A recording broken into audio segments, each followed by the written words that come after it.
হরে কৃষ্ণ। সকলকে রবিবারের কৃষ্ণকথা শোতে অভিনন্দন। তো আজকে আমরা জানব গৌরাঙ্গ লীলা কথা। তো প্রভু জানান। হরে কৃষ্ণ। মহাপ্রভুর দিব্যলীলা শ্রবণে আমাদের কৃষ্ণ প্রেম অর্জন হবে। তো এই রবিবারের আসরে আপনাদের সকলকে পুনরায় কৃষ্ণপ্রীতি শুভেচ্ছা অভিনন্দন জানাচ্ছি। সকলে মহাপ্রভুর এই লীলা খুব নিষ্ঠার সহকারে শ্রবণ করুন। এই কলিযুগে মহাপ্রভু নবদ্বীপ ধামে মায়াপুর নামক গ্রামে যোগপীঠ স্থানে আবির্ভূত হন। সচিমাতা জগন্নাথ মিশ্রের গৃহ আলোকিত করে শ্রী চৈতন্য মহাপ্রভু এই জগতে প্রকাশিত হন।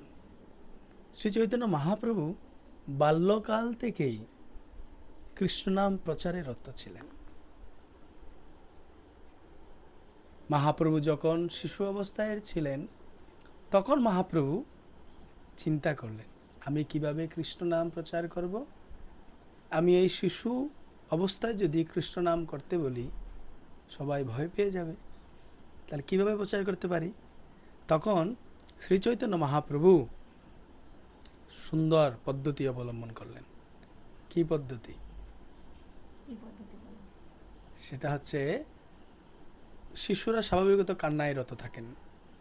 শ্রী চৈতন্য মহাপ্রভুও অবিরত কান্নায় যুক্ত হলেন। কান্না, শুধু কান্না, শুধু কান্না।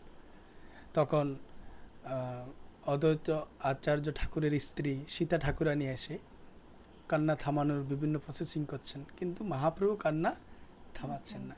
তো প্রতিবেশী কিছু লোক বলে উঠল, হে কৃষ্ণ, এই শিশু কেন এত কান্না করছে? আরেকজন বলে উঠল, হে গোবিন্দ, এই শিশু কান্না থামাও। যখন এইভাবে কৃষ্ণ নাম উচ্চারণ হচ্ছে তখন মহাপ্রভুর কান্না ধীরে ধীরে থেমে যাচ্ছে। আর এটা দেখে সচিমাতা সীতা ঠাকুরানী বুঝতে পারলেন যে মহাপ্রভুর কান্না থামানোর একটাই ঔষধ, হরে কৃষ্ণ মহামন্ত্র।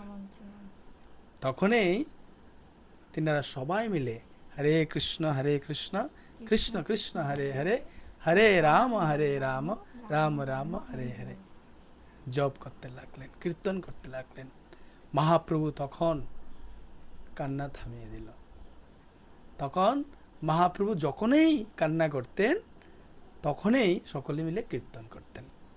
এইভাবে শ্রী চৈতন্য মহাপ্রভু এই জগতে প্রচার হওয়ার শুরু থেকেই নাম সংকীর্তন প্রচার করছেন, শিশু বাল্য অবস্থা থেকে। তো মহাপ্রভু এই জগতে আবির্ভাব হওয়ার একটাই মূল উদ্দেশ্য, কৃষ্ণ নাম সবাকারে বিলিয়ে দেওয়া। সবাই যেন এই মহামন্ত্রের, হরে কৃষ্ণ মহামন্ত্রের আশ্রয় গ্রহণ করে। এটাই মহাপ্রভুর বিশেষ লক্ষ্য এবং লীলা। এইভাবে মহাপ্রভুর অদ্ভুত লীলা রয়েছে। দুইজন চোর মহাপ্রভুকে নিয়ে পালিয়ে যাচ্ছে। মহাপ্রভুর গায়ে স্বর্ণ অলংকার ছিল, আর চোর সেগুলো দেখে মহাপ্রভুকে কোলে তুলে নিয়ে চলে যাচ্ছে। আর ভগবানের এতই করুণা, অনেক দূরে যাওয়ার পরেও পুনরায় ঘুরে তারা ঠিক সচিমাতার গৃহের সম্মুখে এসে উপস্থিত।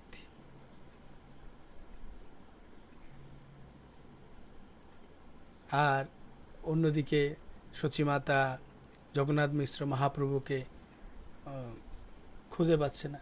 পরবর্তী দেখলো কি, দুজন চোর তাদেরকে নিয়ে গেল। তখন মহাপ্রভুকে রেখে সেই চোর দুজন চলে গেল। এইভাবে মহাপ্রভুর অনন্ত লীলা রয়েছে। প্রত্যেকটি লীলা আনন্দজনক শ্রবণ এবং কীর্তনে। মহাপ্রভুর আবির্ভাব শ্রীধাম মায়াপুরে, আর আবির্ভূত হয়ে মহাপ্রভু পুরো ভারতবর্ষে হরে কৃষ্ণ মহামন্ত্র প্রচার শিক্ষা প্রদান করেছেন।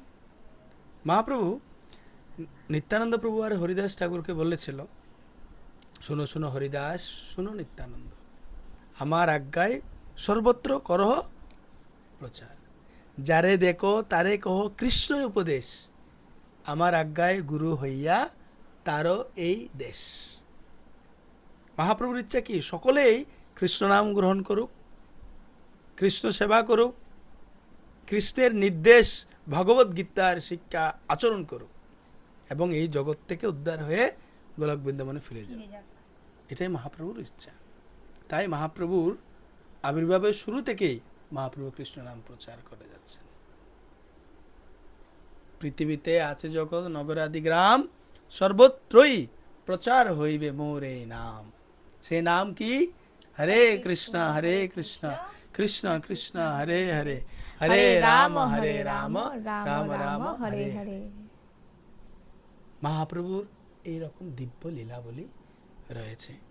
তা আমরা চেষ্টা করব প্রতি রবিবার আপনাদের সম্মুখে মহাপ্রভুর লীলা সম্পর্কে শ্রবণ কীর্তন করানোর জন্য। আপনারা সকলে উপস্থিত থাকবেন, উপস্থিত থেকে গৌর কথা মৃত শ্রবণ করবেন এবং এই গৌর কথা শো আপনাদের জন্যই। আপনারা সকলেই কৃষ্ণ কথা, গৌর কথা, জগন্নাথ লীলা, এভাবে বিবিধ কিছু কীর্তনের মাধ্যমে আপনাদের জীবনকে আনন্দময় করে তুলবেন। আর আপনাদের যদি কোনো প্রশ্ন থাকে, কোনো আধ্যাত্মিক বিষয়ে জানার ইচ্ছা থাকে, কমেন্টে জানাবেন। আমার পেজটি ফলো করবেন, চ্যানেল সাবস্ক্রাইব করবেন, এইভাবে আমাদের পাশে থাকবেন। আমরা আপনাদেরকে কৃষ্ণ কথা শ্রবণ করানোর জন্য আপনাদের সঙ্গেই থাকব। সকলের জন্য মহাপ্রভুর নিকট